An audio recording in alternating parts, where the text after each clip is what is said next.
95 വയസ്സായിട്ട് ഇങ്ങനെ തന്നെ ഇരിക്കുന്നല്ലോ, വളരെ സന്തോഷമുണ്ടെന്ന് പറഞ്ഞു. നിങ്ങൾ ഈ ഭൂമിയിൽ ഇല്ലാതിരുന്നെങ്കിൽ നിശ്ചലം ഈ ശൂന്യം ഈ ലോകം. മനുഷ്യന് സ്വപ്നങ്ങൾ വേണം. അതായത് ഇങ്ങനെ ആവണം, അങ്ങനെ ആവണം, ഇത് ചെയ്യണം, അത് ചെയ്യണം എന്നൊരു സ്വപ്നം വേണം. എന്റെ സ്വപ്നങ്ങളെല്ലാം കഴിഞ്ഞു. പൃഥ്വിരാജ് മോഹൻലാലിന്റെ എമ്പുരാൻ വരുന്നു എന്ന് പറഞ്ഞു. അതെ, ആ പടം നന്നായി ഓടണം. കാരണം ഒരുപാട് കഷ്ടപ്പെട്ട് എടുത്തിരിക്കുകയാണ്. ലേഡി സൂപ്പർ സ്റ്റാർ വിശേഷങ്ങളൊക്കെ സാമൂഹിക മാധ്യമങ്ങളിൽ നിറയുന്നതിന് പതിറ്റാണ്ടുകൾ മുൻപ് തന്നെ നായക നടനേക്കാൾ പ്രതിഫലം വാങ്ങിച്ചിരുന്ന ഒരു നടിയുണ്ട് മലയാളത്തിൽ. ദക്ഷിണേന്ത്യയിൽ കഥയും തിരക്കഥയും സംവിധാനവും ഒക്കെ തനിച്ച് ചെയ്ത ആദ്യ വനിത നമ്മുടെ സ്വന്തം ഷീലാമ്മയ്ക്കൊപ്പമാണ് ഞങ്ങൾ ഉള്ളത്. ഞങ്ങൾ എന്തിനാണ് ഇപ്പോ വന്നതെന്ന് അറിയാം. നമസ്കാരം. ഒരുപാട് ആൾക്കാർ ജന്മദിനം ആഘോഷിക്കുകയാണ് ഷീലാമ്മ എന്ന് പറയുന്നത്. എന്റെ ജന്മദിനം എന്ന് പറയുന്നത് മാർച്ച് 24 ആണ്. പക്ഷെ ഇന്നലെയും മിഞ്ഞാന്നും എല്ലാം കുറേ പേര് എന്നെ വിളിച്ച് വിഷ് ചെയ്തു. പിന്നെ ഒരു ചാനൽ തന്നെ വിളിച്ച്, അയ്യോ 95 വയസ്സായിട്ട് ഇങ്ങനെ തന്നെ ഇരിക്കുന്നല്ലോ, വളരെ സന്തോഷമുണ്ടെന്ന് പറഞ്ഞു. ഞാൻ പറഞ്ഞു 95 അല്ല 105 വയസ്സായല്ലോ, എനിക്കൊരു ചെറുക്കനെ നോക്കി കൊടുക്കണം കേട്ടോ, എനിക്ക് 105 വയസ്സിന് എന്ന് പറഞ്ഞു. ഞാൻ എന്തിനാ ഈ പ്രായം? ഞാനും ജയലളിതയും ഒരേ വർഷമാണ് ജനിച്ചത്. 1948 ആണ് ഞാനും ജയലളിതയും ജനിച്ചത്. ജയലളിത ഫെബ്രുവരി 24, ഞാൻ മാർച്ച് 24. ഞങ്ങൾ രണ്ടുപേരും എപ്പോഴും പറയും ഒരു മാസം വ്യത്യാസമുള്ളൂ നമുക്ക്. ഞാൻ ഒരു മാസം മൂത്തതാണ്. എപ്പോഴും കാണുമ്പോൾ വളരെ സന്തോഷവതിയാണ്. അതോടൊപ്പം തന്നെ നന്നായി നല്ല വസ്ത്രങ്ങൾ ധരിച്ച് എപ്പോഴും നന്നായി സ്വയം പ്രസന്റ് ചെയ്യുന്ന ഒരാളാണ്. അത് അങ്ങനെ തന്നെ ആയിരിക്കണമെന്ന് എനിക്കൊന്നും നിർബന്ധമില്ല. എനിക്ക് നിർബന്ധമാണ് എപ്പോഴും നല്ലതുപോലെ ഒരുങ്ങി നടക്കണം. ഏത് പെണ്ണിനാ ഒരുങ്ങി നടക്കണം എന്നുള്ള ആഗ്രഹം ഇല്ലാത്തത്? പെണ്ണിന് ആണുങ്ങൾക്ക് അത്രയും കാണില്ല, പക്ഷെ പെണ്ണുങ്ങൾക്കെല്ലാം ഒരുങ്ങി നടക്കണം, നല്ല ഡ്രസ്സ് ചെയ്യണം, നല്ല ആഭരണങ്ങൾ ഇടണം എന്നൊക്കെയാണ്. എങ്ങനെയാണ് ഈ ചിത്രരചനയിലൊക്കെ താല്പര്യം വന്നത്? ഏത് സമയം മുതലാണ്? എനിക്ക് അഭിനയിക്കുന്നതിനേക്കാൾ ഇഷ്ടം എനിക്ക് പെയിന്റിംഗ് ആണ്. ഞാൻ അഭിനയിക്കാൻ വരുന്നതിന് മുമ്പേ ചെറുപ്പം മുതലേ ഞാൻ പെയിന്റിംഗ് എന്റെ നോട്ട്ബുക്കിലൊക്കെ വരയ്ക്കാൻ തുടങ്ങിയ ആളാണ്. അപ്പം മുതലേ എനിക്ക് ഇഷ്ടമാണ്. പിന്നെ കളർസിനോട് എനിക്ക് വലിയ ഇഷ്ടമാണ്. ഇപ്പൊ എങ്ങനെയാണ് ഷീലാമ്മയുടെ ഒരു ദിവസമൊക്കെ എങ്ങനെയാണ്? ഒരു ആളുകൾക്ക് അറിയാനൊക്കെ താല്പര്യമുണ്ട്. എങ്ങനെയാണ് സാധാരണ ഒരു ദിവസം? രാവിലെ എഴുന്നേറ്റ് ഒരു ചായ കഴിച്ചിട്ട് പിന്നെ ഒരു അരമണിക്കൂർ 3/4 മണിക്കൂർ വാക്കിംഗ് പോയിട്ട് വന്ന പിന്നെ എനിക്ക് ഏറ്റവും ഇഷ്ടമുള്ളത് എന്റെ ഒരു സ്റ്റുഡിയോ റൂമുണ്ട്, അവിടെ ഇരുന്ന് കുറച്ചു നേരം വരയ്ക്കും. എന്താണ് ഇനിയുള്ളൊരു ആഗ്രഹങ്ങൾ, സ്വപ്നങ്ങൾ അങ്ങനെ എന്തെങ്കിലും ആയിട്ടുണ്ടോ? ഈ സ്വപ്നങ്ങളെ നിങ്ങൾ സ്വർഗകുമാരികളല്ലേ. വയനാറിന്റെ നിങ്ങൾ ഈ ഭൂമിയിൽ ഇല്ലാതിരുന്നെങ്കിൽ നിശ്ചലം ഈ ശൂന്യം ഈ ലോകം. മനുഷ്യന് സ്വപ്നങ്ങൾ വേണം. അതായത് ഇങ്ങനെ ആവണം, അങ്ങനെ ആവണം, ഇത് ചെയ്യണം, അത് ചെയ്യണം എന്നൊരു സ്വപ്നം വേണം. എന്റെ സ്വപ്നങ്ങളെല്ലാം കഴിഞ്ഞു. എനിക്ക് സ്വപ്നങ്ങളേ ഇല്ല. വരുന്നപോലെ വരട്ടെ, സ്വപ്നങ്ങളില്ല. പക്ഷെ മനുഷ്യന് സ്വപ്നം വേണം. വിൽപത്രമൊക്കെ എഴുതി ആളുകൾ ഇങ്ങനെ പറയുന്നുണ്ടായിരുന്നു. വിൽപത്രമൊക്കെ നേരത്തെ എഴുതിയിരുന്നൊക്കെ എങ്ങനെയാണ്? ഞാൻ എന്റെ എന്ത് പറയാൻ, ഒരു 20-25 വയസ്സിലാണ് വിൽപത്രമൊക്കെ വിൽപത്രം എഴുതിയത് എന്ന് വെച്ചാൽ, ഞാൻ മരിച്ചാൽ എന്ത് ചെയ്യണം, എന്നെ ദയിപ്പിക്കണം. ഞാൻ ക്രിസ്ത്യനാണ്, ഞങ്ങളെ കൊണ്ട് കുഴിച്ചിടും. ഞാൻ പറഞ്ഞ് കുഴിച്ചിടാൻ പാടില്ല, എന്നെ ദയിപ്പിക്കണം. എന്നിട്ട് ആ ഭസ്മം എടുത്തിട്ട് ചാമ്പലെടുത്തുകൊണ്ട് ഭാരതപ്പുഴയിൽ കൊണ്ട് ഇടണം. അങ്ങനെ ഒരു ബില്ല് എഴുതി വെച്ചിട്ടുണ്ട് കേട്ടോ ഞാൻ. അപ്പോൾ നിങ്ങളെല്ലാം നോക്കണം, ഞാൻ എന്റെ ആഷസ് കൊണ്ടുവന്ന് ഭാരതപ്പുഴയിൽ കലർന്നിട്ടുണ്ടോ എന്നൊക്കെ നിങ്ങൾ നോക്കണം കേട്ടോ. അവസാനമായിട്ട് ഈ പ്രേക്ഷകരോട് എന്താണ് പറയാനുള്ളത്? ഷീലാമ്മ ഇപ്പോഴും ഷീലാമ്മയുടെ വിവരങ്ങൾ അറിയാനും അതോടൊപ്പം തന്നെ ഇപ്പോഴും സ്നേഹിക്കുന്ന മലയാള സിനിമയെ ഞാൻ എല്ലാ കാര്യങ്ങളും ഞാൻ ഏത് പടം എവിടെ ഓടുന്നു, എത്ര ദിവസം ഓടി, ഏത് തിയേറ്ററിൽ ഓടി, എന്തുകൊണ്ട് ആ പടം ഓടിയില്ല.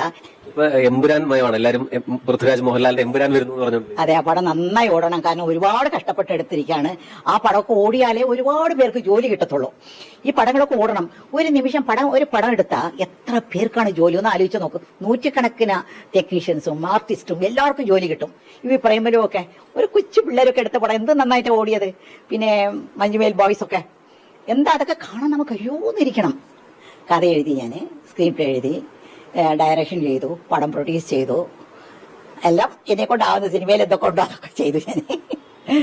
സജീവമായി തന്നെ ഇനിയും തുടരാൻ കഴിയട്ടെ. എല്ലാ ആശംസകളും. ഞങ്ങളോട് സംസാരിക്കാനും തയ്യാറായതിന് വളരെയധികം നന്ദി.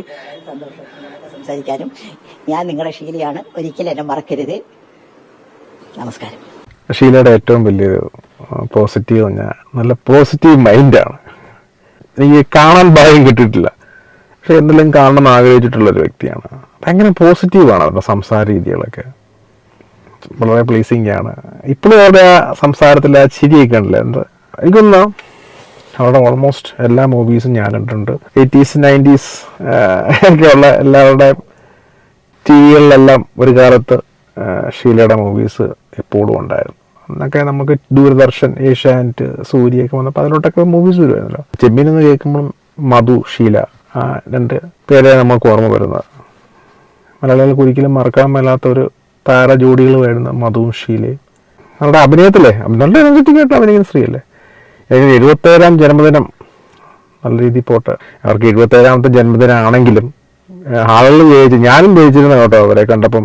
എൻ്റെ ഒരു കണക്കൂട്ടിലും പഴയ ആള് ചെമ്മീനൊക്കെ വർക്ക് ചെയ്തുകൊണ്ട് നമ്മളും ചിന്തിച്ചുകൊണ്ടിരുന്ന 77 വയസ്സല്ല, ഒരു 85 ആണ് എൻ്റെ മൈൻഡിൽ ഞാൻ വിചാരിച്ചത്. ഷീലക്കൊക്കെ ഒരു 85 കാണും. കാരണം മധു ഏകദേശം 90 വയസ്സുണ്ട്. അപ്പം അദ്ദേഹത്തിൻ്റെയൊക്കെ അടുത്ത് തന്നെ പ്രായം കാണും ഇവർക്കും എന്നാണ് ഞാനും കരുതിയിരുന്നത്. 77 വയസ്സിലും ആരോഗ്യവതിയായിട്ടിരിക്കുന്ന സന്തോഷമുണ്ട് കാണുന്നത്. എല്ലാ മലയാളികൾക്കും ഷീല എന്ന് പറയുന്നൊരു അവരുടെ ഒരു ഓർമ്മയാണല്ലോ. പഴയ സിനിമകളും നസീർ, ഷീല, ശങ്കരാടി, സത്യൻ, ജയൻ, നമുക്ക് ഇപ്പോഴും ഓർമ്മയുള്ളൂ. പക്ഷെ ഇന്നത്തെ 2K കിഡ്സ് അവർക്ക് ഓർക്കാൻ അങ്ങനെ വലിയ മൂവീസ് ഷീലയിൽ നിന്നും അവർക്ക് ഓർമ്മ വരാനുള്ള, പക്ഷെ അവർക്കും അറിയാമായിരിക്കും. ഒരു യൂട്യൂബിലൊക്കെ ഒരു വീഡിയോസ് കണ്ടിട്ടുണ്ടായിരിക്കുമല്ലോ, ഫിലിംസിൻ്റെ ഒക്കെ ക്ലിപ്സും പഴയ മൂവീസൊക്കെ വാച്ച് ചെയ്യുന്നവർക്ക് അറിയാം. നമ്മുടെയൊക്കെ ചെറുപ്പകാലത്ത് നമുക്ക് ദൂരദർശനിൽ കൂടെയും മറ്റ് ഏഷ്യാനെറ്റിലൊക്കെ നമ്മൾ സ്ഥിരം കണ്ടുകൊണ്ടിരുന്നതുകൊണ്ട് നമുക്ക് എപ്പോഴും മനസ്സിൽ ഷീല എന്ന് പറയുമ്പോൾ ഷീലാമ്മ അങ്ങനെ ഒരു ഇതാണ്. ഷീലാമ്മൻ തന്നെയാണുള്ളത് ഇൻഡസ്ട്രിയിലുള്ളവരും വിളിക്കുന്നതും, എല്ലാവരും അങ്ങനെ സ്നേഹത്തോടൊക്കെ വിളിക്കുന്നത് ഷീലാമ്മ എന്നാണ്.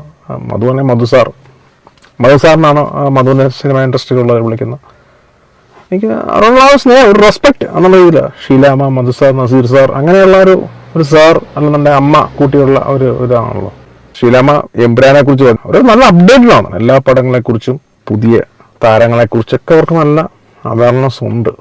അതുപോലെ സ്റ്റഡി ചെയ്തേ എംബ്രാന്റെ പ്രൊമോഷൻ PR വർക്ക് ഷീലാമ്മയുടെ ഒരു PR 77ാം ജന്മദിനം ഞാനിവിടെ ആശംസിക്കുക. ഷീലാമ്മയൊന്നും കാണുന്നില്ലല്ലോ പറയാൻ. 77ാമത്തെ വയസ്സിലും ആരോഗ്യവതിയായിട്ടിരിക്കുന്നുണ്ട്. 78ാം ജന്മദിനം ആഘോഷിക്കാനുള്ള ഭാഗ്യം ഷീലാമ്മയ്ക്ക് കിട്ടട്ടെ. വീഡിയോ ഇഷ്ടപ്പെട്ടെങ്കിൽ ലൈക്ക് ചെയ്യുക, ഷെയർ ചെയ്യുക, സബ്സ്ക്രൈബ് ചെയ്യുക. Okay, by.